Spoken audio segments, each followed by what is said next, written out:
We became the largest buyers of Facebook media inventory in Africa. It was like an organic way of marketing. Mark Zuckerberg had an aversion to actually putting advertising in Facebook. And we built tech that essentially is the share button today. But Facebook didn't take us seriously. So my partner and I got on a plane. We flew to Dublin and we literally knocked on the door. And they took a meeting with us and we showed them this tech that we had built and they couldn't really believe it. And they gave us an accreditation, which was called the Facebook Marketing Partner, of which there were only 40 in the world and we were the only ones in Africa. Getting in the plane and getting there and making it happen is such a critical thing to do. And I think it can't be overstated, is if you want to make it happen, go and get in front of the people that you need to get this deal closed with and make that happen. Welcome to the Corner Office, where we bring you the latest news from the world of commercial real estate, the greatest voices in the industry, and the corporate chats you've been missing. Let's get to it. Today we're talking to Daniel Levy, who started his life as a commercial attorney, but quickly realized that wearing a tie was not only figuratively, but literally choking him, and then moved on from there to start a business, Popimedia, which grew into the early days of Facebook, where you were doing Facebook marketing and advertising, all the rest of it. They quickly came up with some tech, and then by jumping on a plane, went to go meet with Facebook and ultimately became Facebook's only marketing partner in Africa, which is a huge deal, later selling to Publicis, being one of the largest marketing and advertising agencies globally. So Daniel's had a long career as ideation and invention, now starting Flow Living, which is a new tech business. Daniel lives his life in 5-year segments, he tells us, and it's just a great chat talking to him about entrepreneurship, leadership, his career, where he's going in the future, and his thoughts on just the general tech space and business in South Africa. So it's going to be a good chat. Listen in. Welcome to the Corner Office. It's great to have you here. So we're going to jump into a couple of things today, but a lot of entrepreneurship and a lot of leadership thinking and I think a lot of subjects which mean a lot to people in South Africa, because there's so many people grappling with how to be a leader, with how to start their businesses. And I think it's probably one of the biggest untapped opportunities in South Africa is to be an entrepreneur and just go and grow your own business. So it's quite exciting to talk to you today. I'm going to ask you some questions about Flow. I'm going to ask you a lot about leadership, and yeah, welcome. Thanks for having me. I'm looking forward to this. Daniel, why don't you tell us a little bit about starting life out as an attorney? I mean, that's I always said it's such a great underpin. A lot of guys go and study business, but I actually think the devil's in the detail, and starting out as an attorney actually teaches you and gives you exposure to a lot of commercial contracting and understanding. What was your speciality and how did you get into that? Why did you choose the law? Good question. So my late dad was quite a formidable commercial attorney. I think growing up, I saw success and I figured that was the route. I mean, son wants to follow their father if they give the right impression, I presume. So there was definitely an element of osmosis there. I started studying law and quite quickly hated it. But I don't have the personality to tap out when I've committed to something. And I pursued that degree, went into practice for him, and then equally confirmed why I didn't like law. And, law in my mind, and certainly the level he was practicing law, created a massive, I suppose, Achilles heel, in the sense of, like, if you really want to tango in that realm of law, you need decades under your belt. And sure, even though there's a kudos associated with having a degree of that nature, it really comes in when you got gray hair. And I felt that I didn't resonate with the business model of, charging for time on the one hand, and two, the type of law that we practiced was commercial law. And invariably we were doing deals for entrepreneurs, and I felt I was on the wrong side of the table. I'd got my battle scars and I felt that, I wanted to move on. An idea came about, and that was my segue into a new life. But that said, to your opener, it is a formidable degree. There's no doubt about it. I wouldn't go back on not doing it. That served me well. It's given me the ability to know who's trying to bullshit me in a room quite quickly. Yeah. It enables you to do deals quite quickly. you also get lawyers that are deal breakers, and I try and avoid that. But it's always been a real... it's beneficial, wonder state, exactly. Yeah. It's interesting. I mean, you say some attorneys or some lawyers are deal makers and some are deal breakers. It's interesting because we see, obviously in the property arena, what really happens is that we're desperate to try and get these deals across the line. And we're really thinking, I suppose you have to think with an entrepreneurial mindset, because you're trying to make something happen for your client. You're trying to get this deal across the line. And often what happens, especially when you get the corporate lawyers, being those that operate for the sort of larger corporates, whatever, often when you're working with these corporate lawyers, they are trying to show that they can do something in that contract, and they're really trying to flex. And so it comes back and it's just been scratched out. Whereas if you've got a great commercial attorney, there's very little drafting. They've spotted the big risk areas and they've traded that off against wasting everyone's time. So it's an interesting point that you make, because you really can scupper things as a lawyer, or you can make things as a lawyer. Yeah. So this segues into your sort of more entrepreneurial mindset. And then, so you leave the law and you set up Popimedia, which is not only, obviously in going and moving to business now, but it's also in that sort of media and marketing arena, which is quite a step outside of the gray suit. It's almost, you need the brightly colored one. I suppose an anecdotal story is my dad was a shareholder in an outdoor media business way back when. And there were just, I suppose, anecdotal conversations around this allure of billboards and things of that nature. I didn't know much about it, but he actually got out of that prior to me even starting to study law. But I think that was kind of the impetus of me having some kind of view of media and things of that nature. A mate of mine whom we had tried to pursue different businesses, whilst we were studying, I had an idea, and that was wrapping rental cars way back in 2006. That was big. That was big around then, yeah. Yeah, and that ad would effectively subsidize the rental rate. And a few days after hearing that, I built a business model. And, spreadsheets don't lie. Where you go, sure, 4,000 cars, if you wrapped every car, and this is the revenues, etc., big business. But it was the move that ultimately... I thought, well, if I could do a deal with one of the car rental companies, we're on our way. And the very next day, I started to phone up the Avises, the Imperials, the Tempest car hires of this world. And it took about 6 months to do a deal with Tempest car hire. And essentially, we became a marketing arm for their business. And the commercial relationship that I came up with was that they'd be a 50% partner. So we would procure business on wrapping cars, and they'd make 50% of whatever our efforts were. To fast forward, a bit of that journey, we started off in wrapping cars. We quickly realized that it was an ambient media kind of thing. Bottom of the barrel from a media budget point of view, we scrambled and got the 3 Fs, as I like to call it, friends, family, and fools, to give us a bit of money, and we put their brand on the side of like 10 cars. And we went to market and we heard crickets. And then a few months started going by, not earning a dime, and got a bit paranoid, and quickly started to realize that Tempest had an amazing amount of footfall of, I think it was about 40,000 people a month through their Durban, Joburg, Cape kiosks. And we said to media agencies that had magazines in those days, you could put magazines on a rack, and you could use that as an upsell to a potential Tempest customer coming through the door. Sure. And they used to pulp these back issues. Long story short, that was the catalyst of trying to marry people with the product. We rented out the space inside Tempest's kiosk, and we basically turned it into a sponsor shop. We did a deal with MTN and TomTom GPS, and they rented the space, and it became quite a big deal for us. So like a 5-year deal we signed, and arbitrage these guys into a Tempest kiosk to sell product. And that was the start of Popimedia, yeah.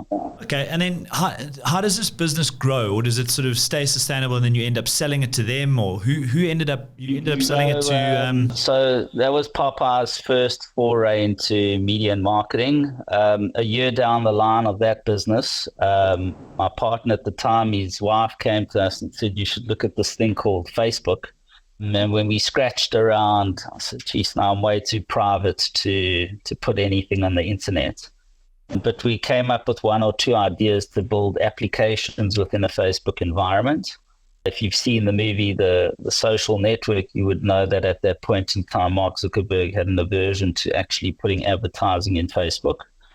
And we built tech that essentially is the share button today, right? So we would build websites for MTN. If you ever came up with a new phone, it was a competition as you hit enter that had the code behind it that would push that content onto your Facebook newsfeed. And it would say, Daniel just entered this competition, why don't you? And it was like an organic way of marketing. And that was our foray into Facebook. And the business started to evolve from selling ambient media into now digital realm. And to fast forward that, we built AdTech that essentially enabled the likes of Unilever, Nestle, insurance, and various other verticals. And we became the largest buyers of Facebook media inventory in Africa. Oh. And we landed up exiting Popeye Media to Publicis, which is the third largest global communications group in the world. So two things strike me here. Is one is, you've got to, you go through this growth journey, and how long was that period from the time that you started that business to the time that you exited? 8 years. 8 years. Okay. So two things strike me here is one is you got this business growing. So first of all, you got to innovate a product in an area that I remember Facebook around 2007, people were, no one knew what was going on. I think setting your relationship status was probably the most important thing. And then, of course, you're looking at it more entrepreneurially, saying, what are we going to do in terms of advertising? You grow that business, but you've almost got to stay ears to the ground here because it changes, the business model changes. How do you know which way to go? Do you have a board? Do you have mentors? Who are you sounding this off? Good question. So the business, even though we were trying to figure out how do you monetize this thing that we had created, we didn't understand stats or data or people who were clicking on these various competitions. We understood we were getting information, but we didn't understand the value of what that all meant. Yeah. Similarly, the business was more an agency commercial model. In other words, you would wake up every month and kind of restart your business, which was very frustrating. So if you lost the client or campaign ended, you lost the revenue. What we did recognize is Facebook wanted to deploy a relationship in the market, and they did a deal with a company that had been in digital for a long time, and they essentially became the resellers of Facebook media, if you will, within the country, and that was a pretty big blow for us. And we stayed steadfast within just building apps on Facebook for digital companies. A few years after that, we recognized that the cost that was attributed to that media was exorbitant. Like they were really, charging crazy amounts, and we could get clients much better bang for their buck using us. But Facebook didn't take us seriously. So my partner and I got on a plane, to your question, and we flew to Dublin, and we literally knocked on the door. Yeah. And they took a meeting with us, and we showed them this tech that we had built, and they couldn't really believe it.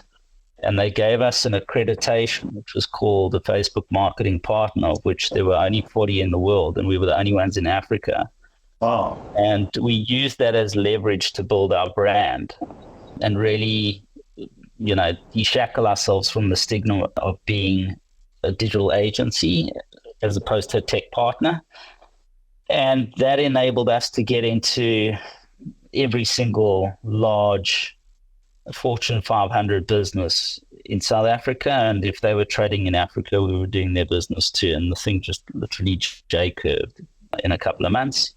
And we actually landed up taking out that other business. Facebook retracted their agreement that they had, or it came to an end, or whatever the case may be, and we were then left with the tech that we had built in this massive growth. What's interesting here is two things.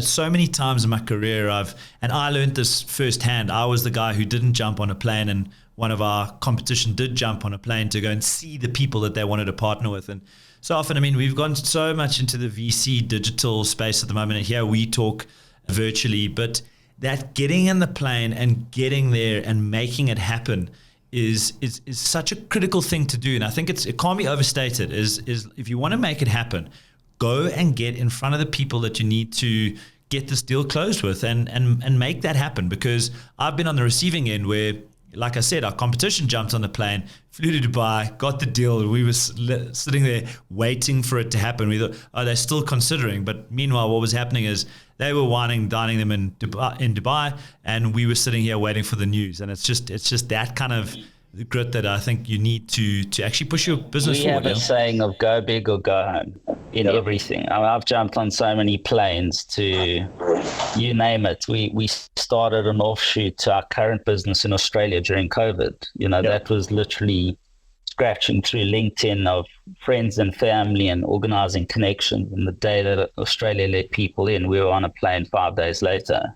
Yeah. So you've got to constantly be uncomfortable. No such thing as a free lunch.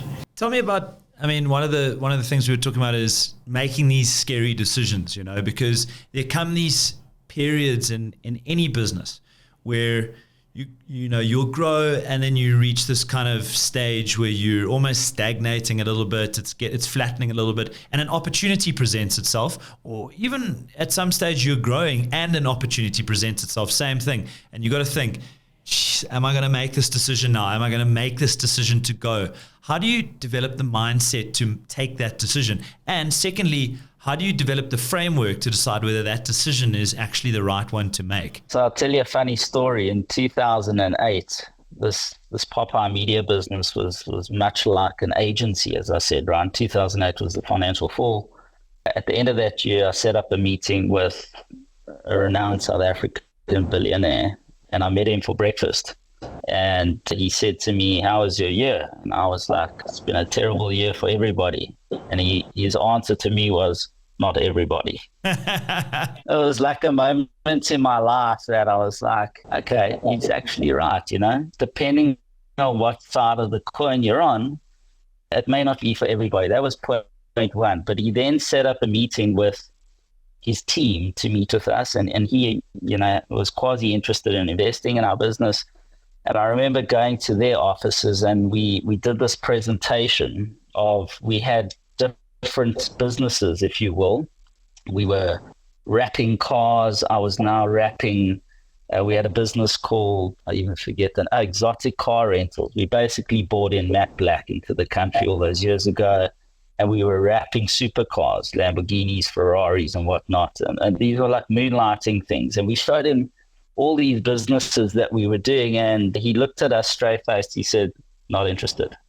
Like, I couldn't believe it. I'm going, "But the billionaire said he's interested." He goes, "Not interested." He goes, and he drew it on a board, and he says, "What you've done here," and I've seen it a million times. He says, you'll build a business where you're making a bit of revenue, and it's going to do one of three things.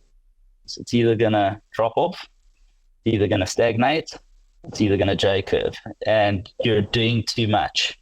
And we left that meeting with our tail between our legs, but I actually sent a bottle of whiskey a year later to say thank you very much, because what we had done in the meantime was actually purge everything. We picked one thing, that was Facebook, and we ran with it. And that was my life lesson in knowing that whenever I have a view of opportunity or FOMO or something of that nature, I know where I'm good, I know where I can add value, and I'm not a gambling man. So to that end, I become quite clinical and cathartic about choosing one thing and moving with it. So that was my journey to making those decisions. And, in our current business, we've pivoted once or twice along the journey, particularly during COVID. And there's a big decision where you have to make to do such a thing of that nature, because you're basically starting afresh. And the difference between my former business and now is that now we've got venture capital involved, where previously it was an organically grown business. So there are other role players at the table when you make big decisions like that. But, we're big boys, and you got to roll with the decisions you make. Let's talk about, with this current business, and maybe just for everyone, why don't you tell us about Flow, which is the current business? So Flow started off as a PropTech business. The intention was to create a rewards platform for tenants within an owner-managed environment. So always use Vitality and Discovery as a good example. So what Vitality is, the Discovery flow was to landlords. We would reward tenants for good behavior, paying their rent on time, et cetera, et cetera. In 2019, we grew that business to having about 100,000 tenants using our app, but it became quite clear that it was more noble in its quest than it was commercially savvy, in the sense that a landlord did want to maintain and retain a tenant, albeit that they didn't want to pay for the pleasure of it. So I'm always very alive to where that fits on my customer's income statement. And if I'm adding a cost to their income statement, they may like the idea, but they don't like the fact that it's going to cost them something. And we took a view that even if we killed it in South Africa, there wasn't a big enough total addressable market, even though South Africa has been good to us from a tech sandpit point of view. We decided to pivot the business into an environment where we could match vacancies within a building to tenants who we knew their leases were expiring. So that was kind of the need that we were looking to solve. COVID hit, the property industry shut down. We then started to engage estate agents whom were now trying to rally during COVID lockdown. How do you sell a house if you can't leave the house?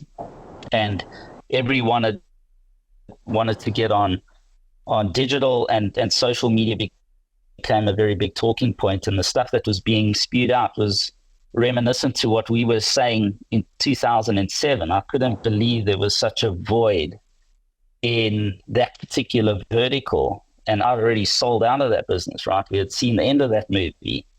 Anyhow, the opportunity was there, and we took a view of the tech that we had built, the capital that we still had in the bank.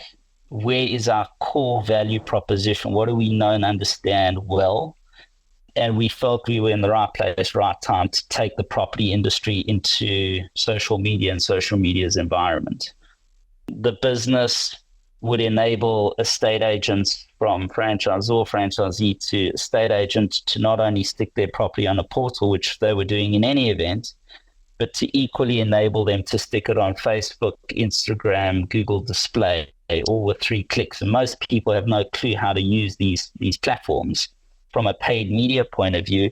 And if you could scale that, you could build a big business, because there are like 3,000-4,000 estate agents, certainly in South Africa.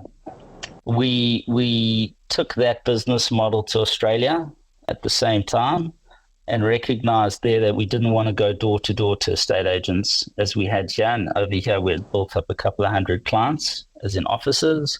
We wanted to deal with a property portal directly, because there we took a view distribution was key. They have a one-to-many approach. They could use our tech as the rails to go after Facebook and Google's revenues. And so the business grew from there. And today we're not only servicing a property industry, because the need became quite clear that the tech is agnostic. So the insurance industry use our tech because they also have brokers.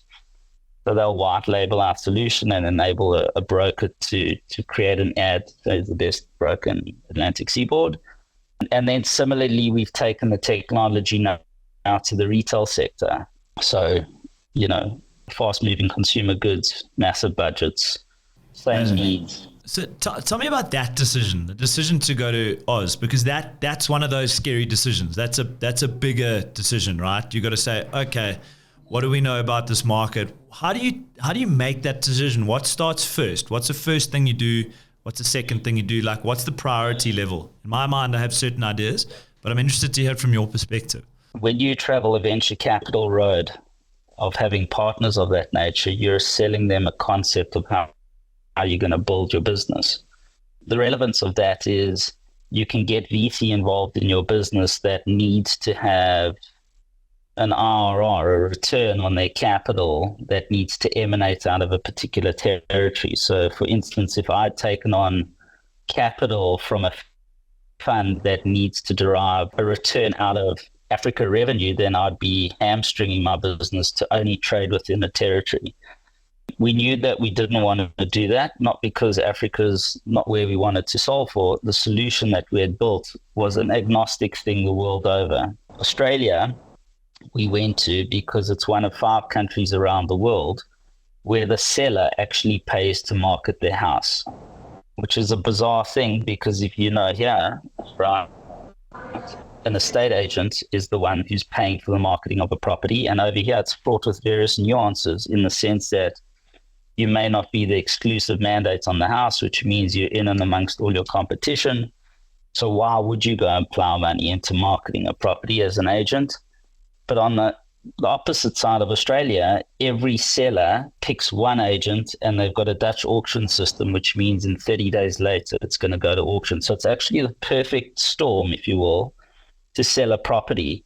And there they were plowing between $3,500 to $10,000 into every sale. So it's easy for an agent to spend somebody else's money, knowing that it's going to go to auction. So very easy.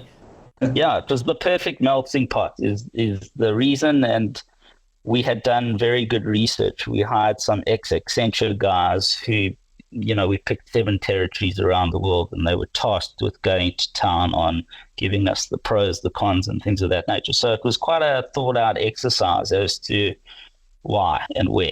Got you. And so when you say you didn't want to go knock on doors with the different agents around Oz, how did you do it? How did you then penetrate that? Yeah, so I mentioned to you that we started to connect with people during lockdown, as in country lockdown, via LinkedIn. And Australia had, I think, they were the last, to open up their gates. And the moment that they did, fortuitously, there was a massive conference in Brisbane. And we managed to get visas within a few days.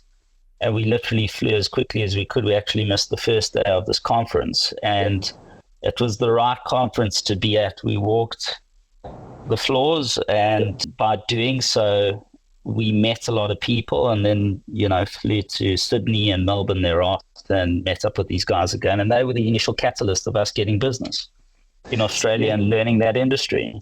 So there you go, another example of jumping on a plane and getting in front of the people that you need to get in front of. It's amazing how many times I hear it, throughout my career, certainly, and building this business at the same time. Is get on the plane, get in front of the guys. And I don't think it's not that far away. It's not that expensive. It's so worth it. It's probably the best money that you can spend is getting in front of the people that you need to be in front of.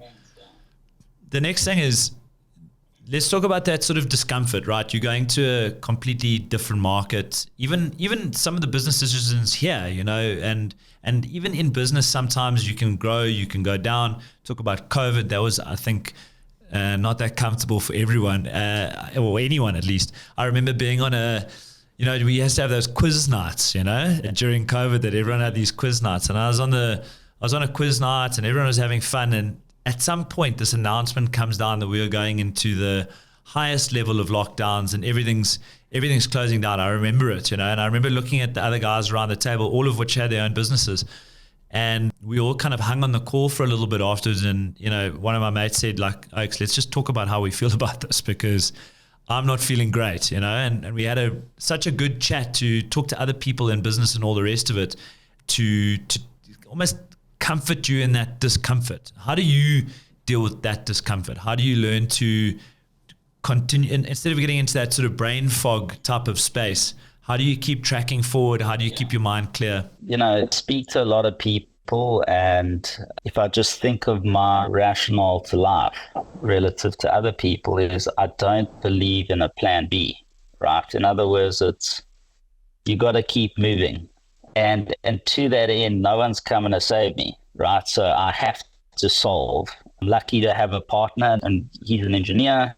Our minds and our training is trained to solve in one way, shape, or form, when we're very brutal on ourselves in terms of doing that.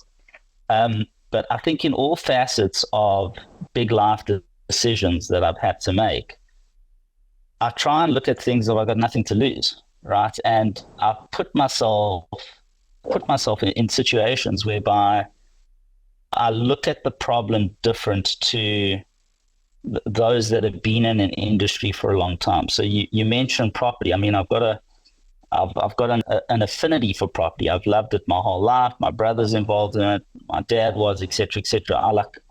Again, osmosis, I learned about this stuff. But when I approached the market, I didn't have the scars that the market had. So I didn't have to worry about the problems they wake up to every single day, right? I wasn't an estate agent. I wasn't a developer. When I entered the media world, I wasn't anyone on that. I was a lawyer. So I've always approached something with an entirely different lens. And I recognize that it's not going to be easy to change minds.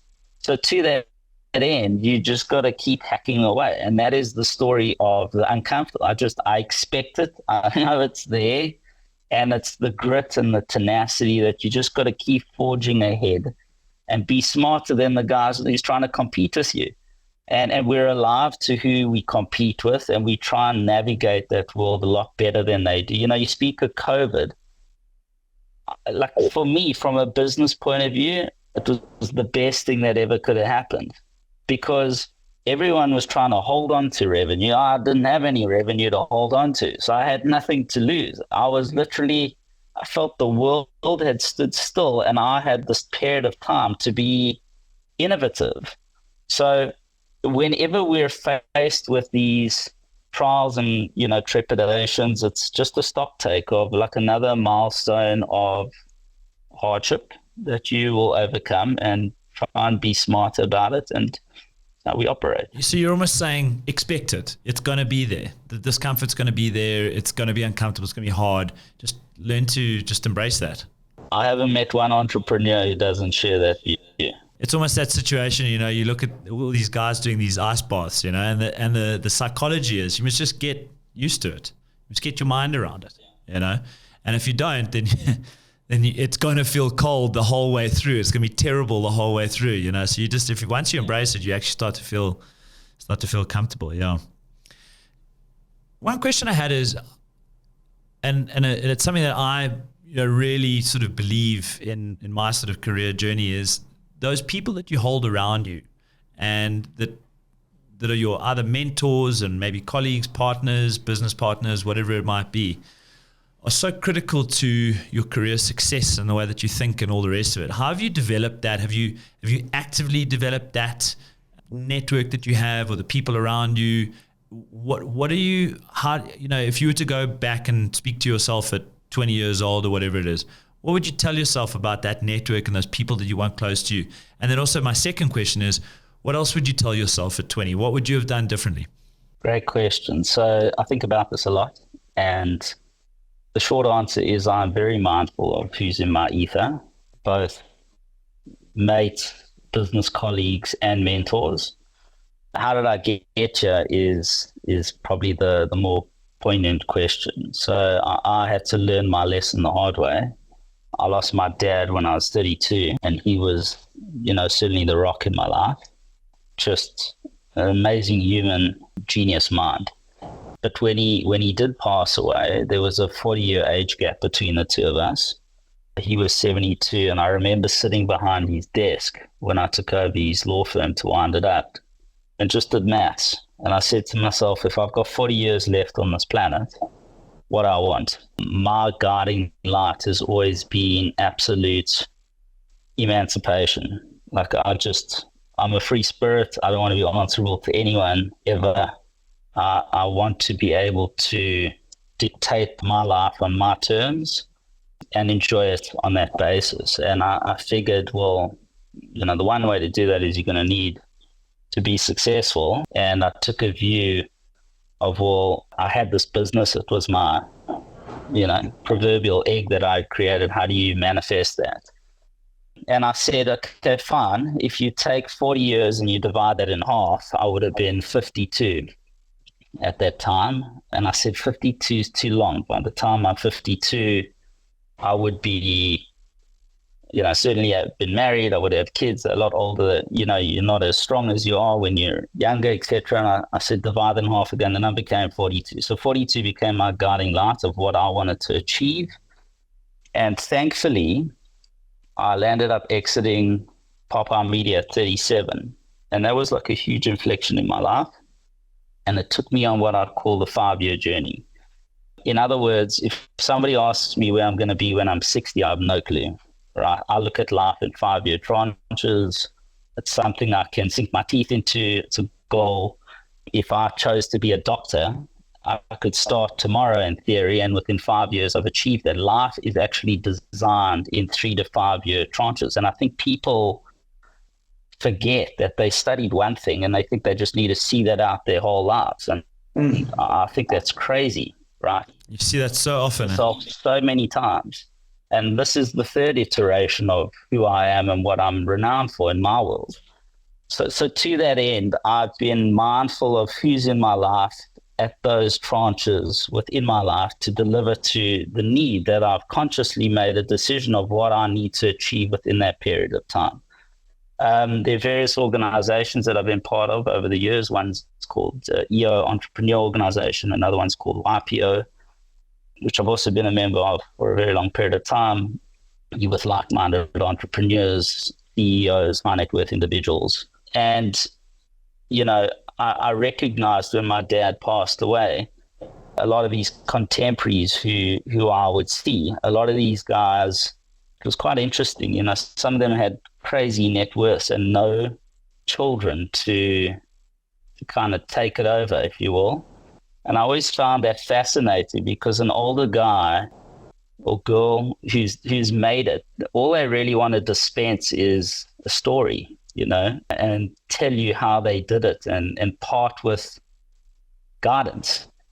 And it's such an easy thing in theory to become part of their story or learn from that. And you're not reinventing the wheel. You're just getting confidence to make your own way. So I love that environment. I love being in that environment. I try and create that environment. Now passing it forward, for guys that are younger than me. And that's kind of how I've adapted my life around it. The entrepreneurial leadership environment adapts so quickly, business adapts so quickly, or changes so quickly at least. What do you think, we look back at, and I mean, you talk about 5-year segments. I mean, you could look back at the last 20 years, going back to that sort of 2005 period. We live in such a different environment now. And, I was watching it was a documentary the other day. It was this Woodstock 99. And I just remember in that sort of period, I just remember the kind of almost rage that everyone wanted to break things and music and chaos, and you think that would just never go down today. It just wouldn't be a thing, How do you think the sort of business world today that we're working in differs so much from the one that we've come from? How do we look at it today? And what do you think the top things that any leader should be looking at in their business daily are? I'll answer in a few ways. When I left law, there was a great euphoric feeling that I got that I could actually teach my dad something, and that started this view of going, okay, fine, you've identified an opportunity, you're young, and you figured out a way to put these pieces of the puzzle together. What became very evident, particularly in Popimedia, when we understood the actual business model that became the successful one, was I was very mindful of where to fit on a person's income statement. And where we were going after is marketing budget. And that has held us very true 20 years down the line, that I still play in that space, okay? And I have understood that from a marketing point of view, be it Meta or Google, those budgets have just eaten away at traditional media budgets. And for so long as I'm still fishing in that pond and being innovative as to how I go after the same type of revenue, then invariably I'll create the success that I'm trying to go after.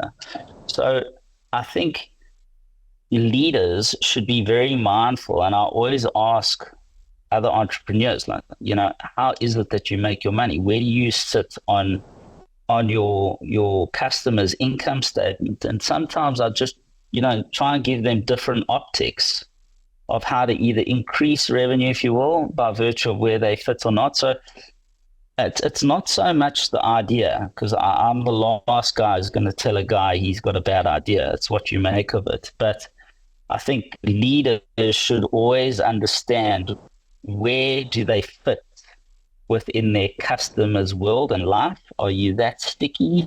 Are you providing a great solution? Is there enough of a meaty pie within their income statement to go after? And Flows found itself in the marketing realm, and I would consider us very much part of cost of sales, right? So I enable our customer to make money. And that to me has always been the closest to the coalface of not being able to be, extricated from a relationship. So that's just like maybe a great, more ethereal way as to how I look and where I think any leader should look at themselves or business and or the future. And then last point is, my former business where there was only Facebook, little did I know that, TikTok and all these other platforms would keep coming around, which obviously makes natural sense. But the world has certainly changed. It's become a different beast. I'd argue it's a lot harder to compete in today's world than it was 20 years ago, no doubt.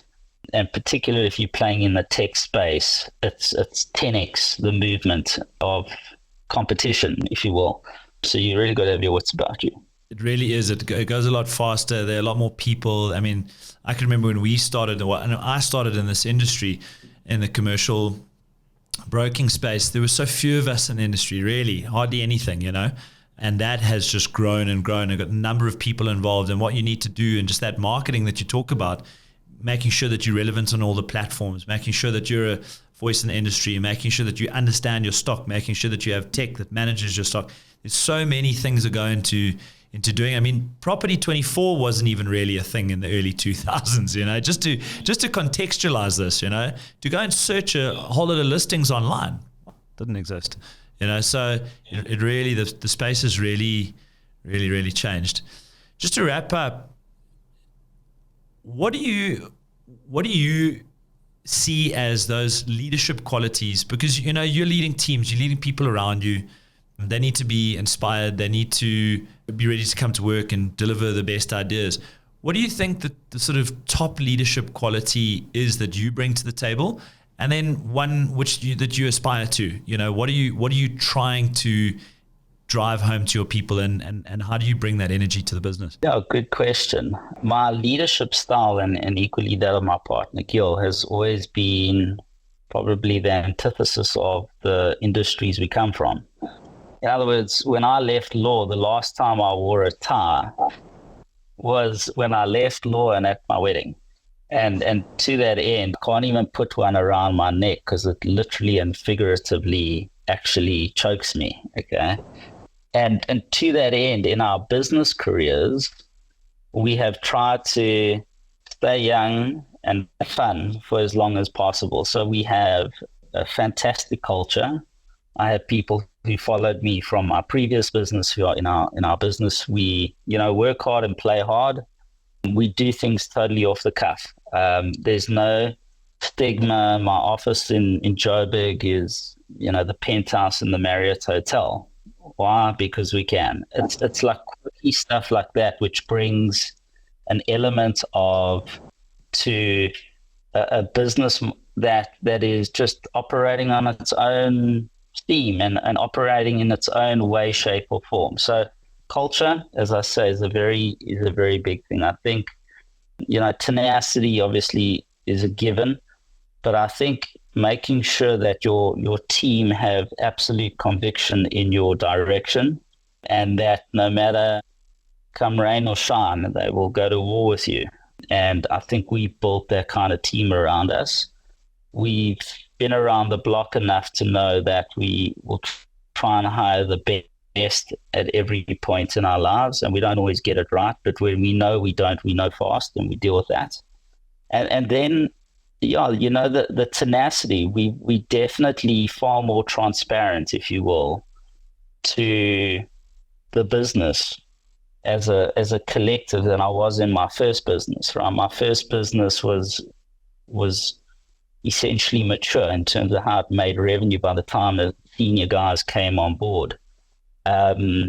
In this business, it's been a startup, if you will, that's now maturing into a decently sized business and has massive growth ahead of it. It's served us well to bring young guys in and bring them up to our level. They sit with us. We're in an open plan. They understand, they hear what I'm saying. And I want them to learn from an osmosis point of view, because then being at my level will 10x my ability, as opposed to a hierarchical view of business has traditionally run. And that has served us well too. And that's in every facet, from the developers to the marketing to sales to you name it. I love that philosophy. I think it's one which certainly speaks to me. And it's been such a great podcast because I'm watching, and I got Vanya standing here behind the camera. They produce this. You can't see them. I can see everyone standing in front of me here. They're sort of behind you. And I get lots of nodding and lots of this and lots of, I'm trying to concentrate here, So, but it's been great to listen to you. And I think they've certainly taken something out of it, and so have I. And hopefully everyone else does too. So yeah, thanks for jumping on with us. It's been great to chat to you. And I'm excited to see what happens in the next 5 years. Likewise, and all the best to you guys. Thanks for having me. Awesome. Thanks, sir.